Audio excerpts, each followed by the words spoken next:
Michael, my friend, good evening. Good to be with you. Fresh off a spirited discussion with Mark Zuckerberg, what did you take away from that?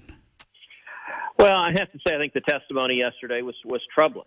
The power that Facebook has and that social media has is unprecedented, and I know many others are concerned about the pattern that they have demonstrated of anti-conservative bias and censorship, silencing views with which they disagree, and promoting left-wing views with which they agree. And I think that is profoundly dangerous as more and more of our political discourse goes through social media, allowing them to be de facto censors is very, very dangerous, I believe. But how is that different if I have a political club and I say, we don't like Ted Cruz, so we're not going to let him speak to the club? I mean, they're not a public utility. Well, they're not. It's a fair point, and they absolutely have a First Amendment right, as everyone does. But there are a couple of points. So the opening question that I asked Zuckerberg is, does Facebook consider itself a neutral public forum? And he danced around and refused to answer that question. Now, the reason that matters is that under Section 230 of what's called the Communications Decency Act, Facebook and other social media companies have a congressionally created immunity from civil liability, which means if someone posts something on Facebook, you can't sue them for it. They're immune from being sued, and Congress gave them that special protection. By the way, that protection doesn't apply to the New York Times. It doesn't apply to Michael Berry. If you say something, if you go on air and you slander someone, they can sue you. Well, Congress has given Facebook and Twitter and Google a special protection where you can't sue them, and the entire basis of that protection is that they were a neutral public forum, so it was other people speaking, not them, so they shouldn't be sued. If they're instead going to choose to be political speakers and advance their own political view, they have a right to do that, but they don't have any entitlement to have some special immunity from liability from Congress if they're just another private company expressing their own political views. That's interesting. I did not get that out of there. I played this morning some excerpts of your conversation, and I was looking forward to asking you that. That is very different. I was not aware of that. That changes a lot of things. You used as an example the case of Palmer Luckey, who founded Oculus and I guess contributed to you and was not a Hillary supporter, and that he was fired. But I didn't feel like you got to close the loop on that. What point were you trying to make there? Well, Zuckerberg said that they didn't take politics into account in any of their decision making, and so I asked them very directly if Facebook had ever made hiring or firing decisions based on political positions or political support. He said no. The reason I asked about Palmer Luckey is Palmer was a young entrepreneur who created a company, Oculus, that Facebook bought for, I think, about $3 billion.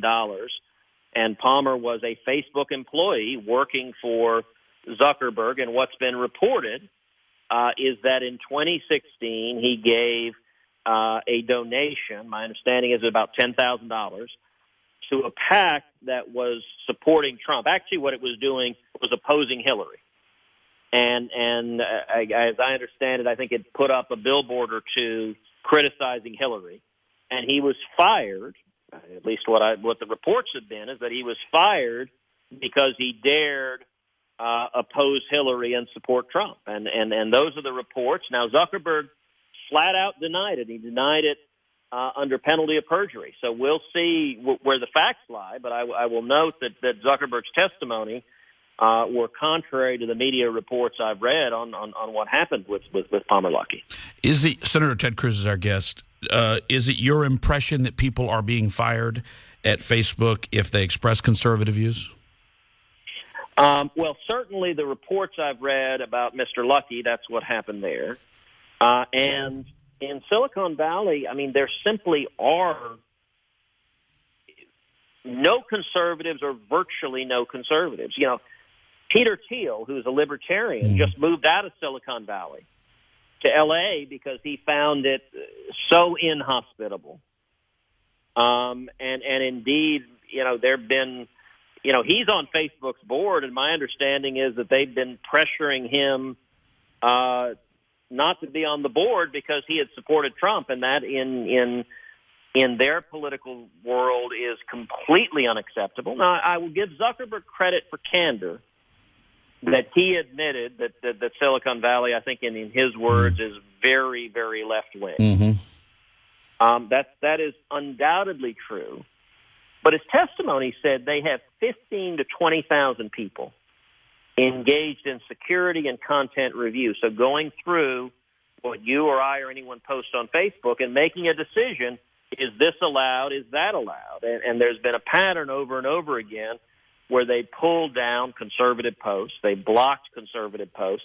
They also do it with so-called fact-checking, where they post left-wing fact-checkers. And so if a conservative story is out there, they may flag it as being false, but they don't do that to the left. And, one of the questions I asked Zuckerberg, I said, well, for example, you pull down over 24 Catholic posts. You just recently shut down Diamond and Silk, which has over 1 million viewers, and is pro-Trump. I said, to the best of your knowledge, have you ever blocked Planned Parenthood? And he couldn't answer that. No, because he knows they haven't. Senator, quick question. Yeah. We believe in the free market. I do. You do. Why is the free market not working here? Is there some artificial barrier to entry that keeps another Facebook from opening that doesn't engage in this nonsense? Well, look, one of the challenges is that this may well be a natural monopoly. There are advantages to scale. That social media, you want connectivity. And so it's not clear how much competition there is or can be.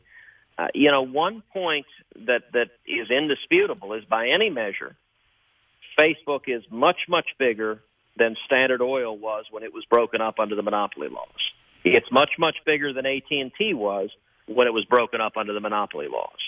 And the power, I will say this. Look, I share your hesitancy about what's the appropriate governmental role to deal with this.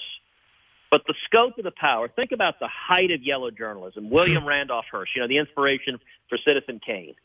He got America into the Spanish-American War. I mean, the power of fake news back then was significant. Well, Facebook and Google and Twitter have power William Randolph Hearst could never have imagined, because they can simply take a view they don't like and have it disappear. Mm-hmm. Michael Berry can post something online, and magically your viewers and followers never see it.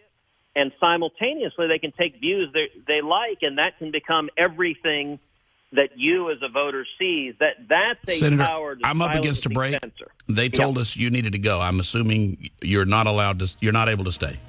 I think that's right. Okay. All right. We'll talk again. Thanks for your time. Thank you, my friend. Senator God Ted bless. Cruz.